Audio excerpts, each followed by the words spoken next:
Hello, it is April 30th, 2016. I haven't done this in a while. I want to make a video just quickly showing for the Chris's Granite Paradise website what everything looks like when it's wet.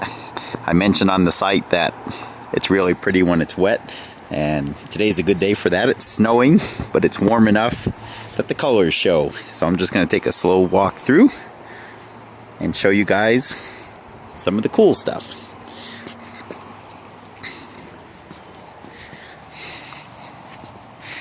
Any of you who are rock hounds will know what some of these are. Most of these are from the Colorado River near Durango, and there's my cat. A couple of nice porphyries here. Porphyries are larger crystals in a finer matrix. Actually got two of those. It's lots of color.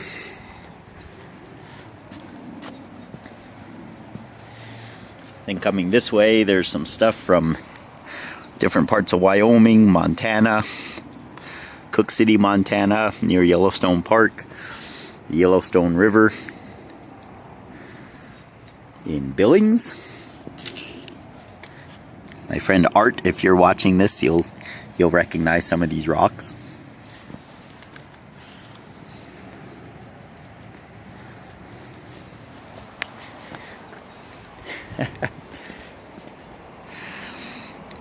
And this is just kind of a quick walkthrough of what I call the old rock garden. This is actually long before the sculptures ever came to be, and it stayed in pretty good shape. Haven't had too much of a problem with weeds or anything. Venefacts from a few areas in Wyoming. Venefacts means that rocks that are shaped by the wind. Typically you look for smooth, angular faces. They're almost polished. Of course, they really look that way when they're wet.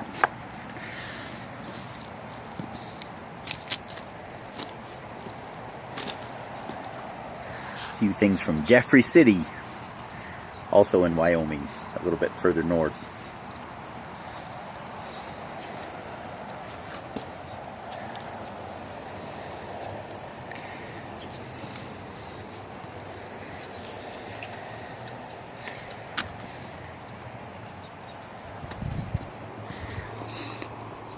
This little display is a couple of boulders that whoever owned this house before must have brought home. Then I decorated around it, actually about 6 years ago, I think. Petrified wood around the outside and just different materials that honestly I don't remember what they are are around them.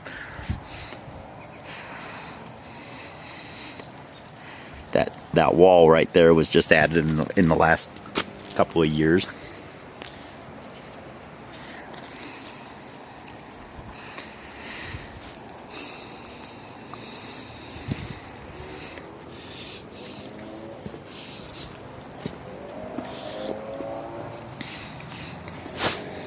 A few more large Venefacts.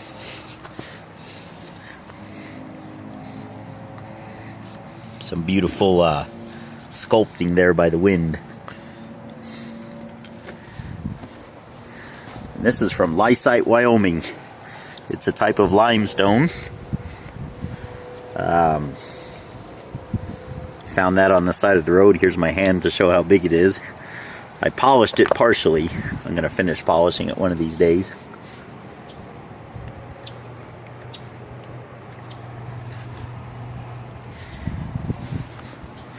Garnets. That's from here in Fort Collins. This rock is basically magnetite. A magnet will stick to it.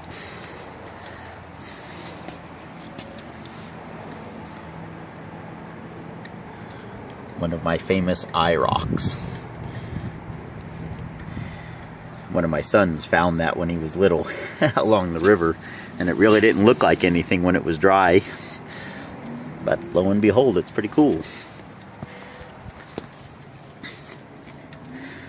Another big one, we rolled this thing about a mile. No, probably not that far, maybe half a mile. down in Lakewood, Colorado, along a creek bed.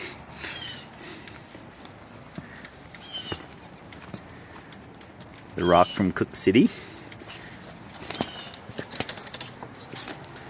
And this is probably my best eye rock. That's from here in Fort Collins, up the Poudre Canyon. I cut it and polished it. You can see the eye's really good when it's wet.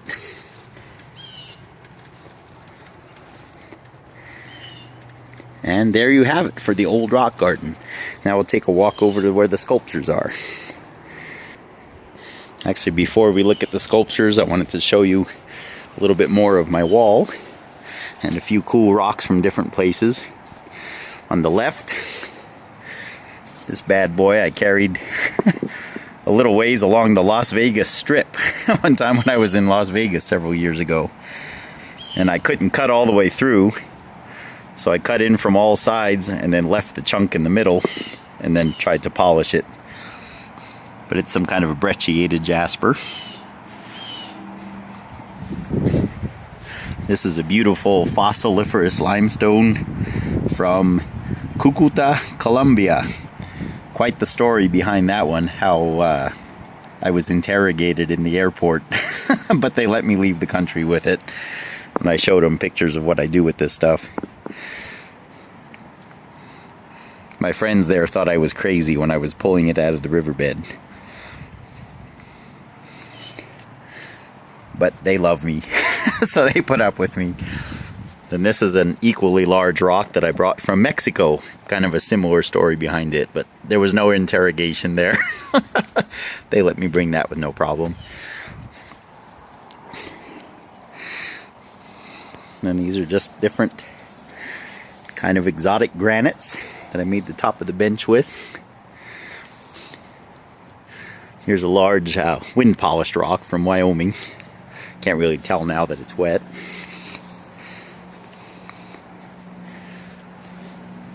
I'm still not done with this. I need one more piece to fill in the gap there and chip off the end there, get it smooth. So there's a little more work to do on my wall yet.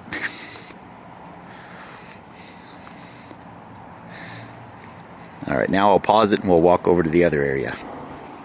Okay, and here we have just what we call the patio. You can hear my dogs in the garage. This was probably the very first project we did when we bought the house, because it was just mud out here and the dogs would bring all the mud in.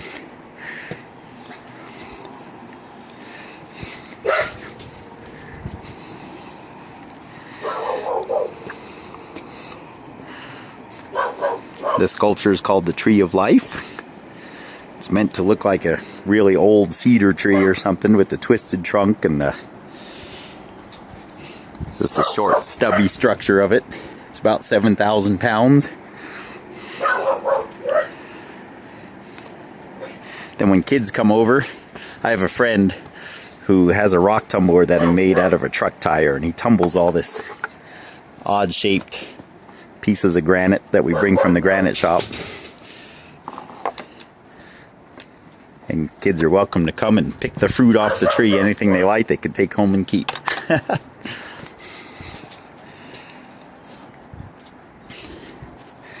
Then over here is doesn't really have a title. It's just a more like a base for something I'll eventually put on top of it. But for now, it's covered with these. Again, my friend in his rock tumbler, he took a slab. We took a whole slab of Michelangelo marble, which is quite expensive. The rock hounds took some of it, and then the rest of it he threw in his rock tumbler. So they come out looking like they're river tumbled. Really pretty.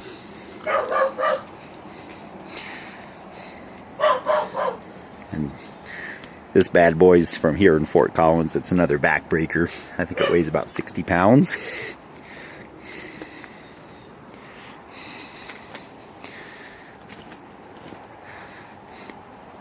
Emerald pearl bench. You can really see the fleck pretty good.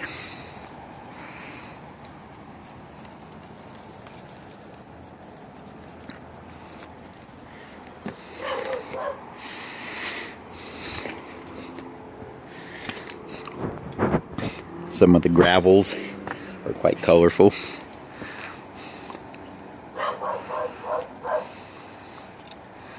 Rose quartz that we collect up in Wyoming. The light shines through it, so behind some of these I have solar lights that light up at night.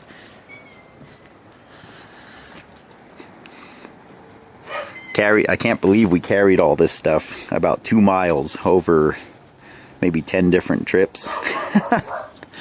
You drive 3 hours to the place and park, walk about the 2 miles, fill up your backpack and start walking back. And this one up here, probably 50 pounds, 60 pounds. It took 3 different trips to get it all the way back to the car.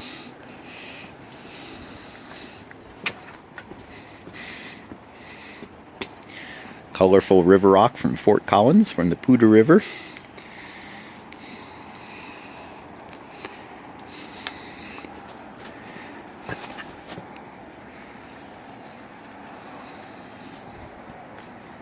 Actually, this side is wet. You can see the colors better.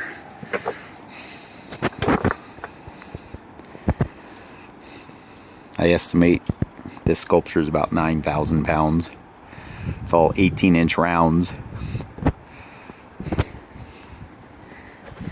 Maybe, I don't know, 300 of them or something. I'll have to count them one of these days.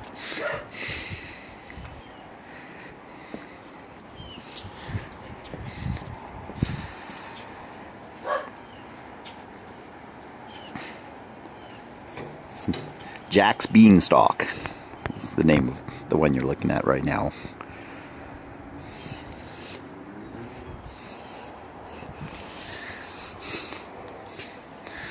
The rocks from Los Baños, California area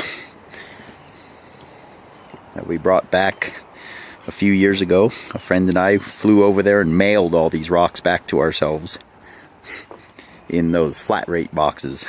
It was a lot of fun.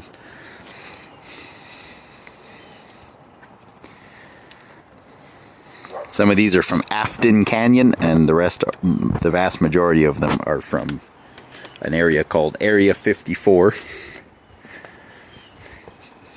Just out between the orchards there.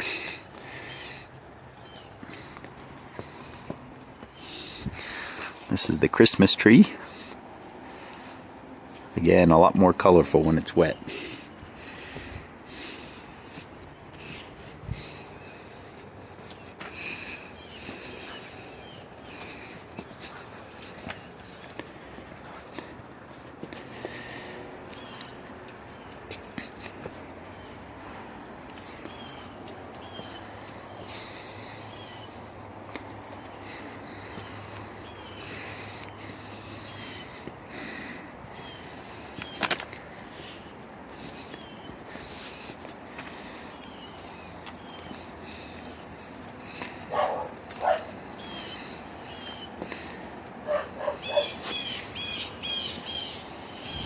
Most of these rocks are from the Glendo Reservoir area in Wyoming.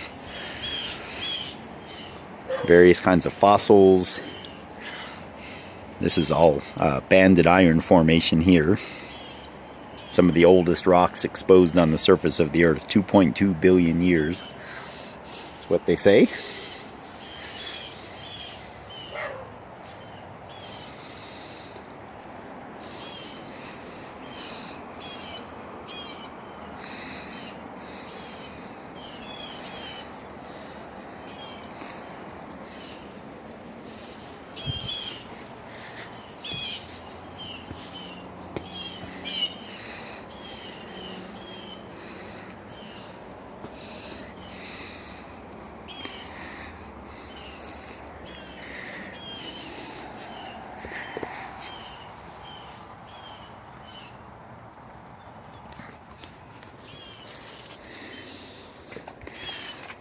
And the bell tower. I think this one is definitely the heaviest of my sculptures. I'm estimating about 12,000 pounds. Took quite a while to build.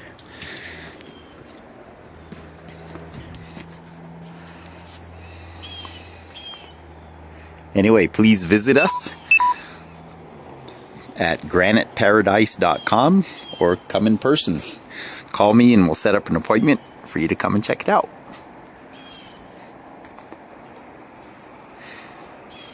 Thanks for watching.